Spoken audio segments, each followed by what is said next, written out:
C'est-à-dire que depuis 2015, on prêche dans le désert.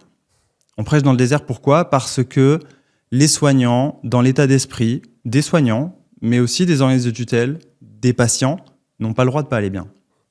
Depuis 2015, avec l'association, on se rend compte finalement avec des premières études que non, les soignants ne vont pas forcément bien, mais surtout, on se rend compte qu'ils ne se donnent pas le droit d'en parler quand ils ne vont pas bien.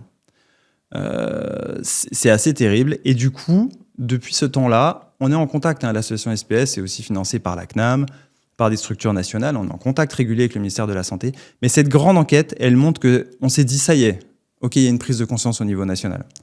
C'est la première fois, on interroge 50 000 professionnels de santé. D'accord, on est vraiment sur une étude très très large. 34% de libéraux, 24% de professions médicales, de médecins. Et là, on se rend compte, on retombe sur les chiffres que nous, on avait trouvés. 64% qui se sentent fatigués, une note de stress de 7 sur 10, 55% qui déclarent avoir eu au moins un épisode d'épuisement professionnel dans leur vie.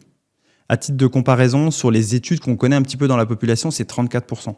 Donc on est 20 points au-dessus. 20 points au-dessus, ouais. C'est énorme. 60% qui souffrent de douleurs chroniques. Et on retrouve nos chiffres de 15% d'idées suicidaires et 7% de soignants qui prennent des anxiolytiques régulièrement. Donc non, les soignants ne vont pas tous bien. Je ne veux pas non plus donner un tableau noir parce qu'on fait un métier formidable, mais non, il y a des soignants qui ne vont pas bien.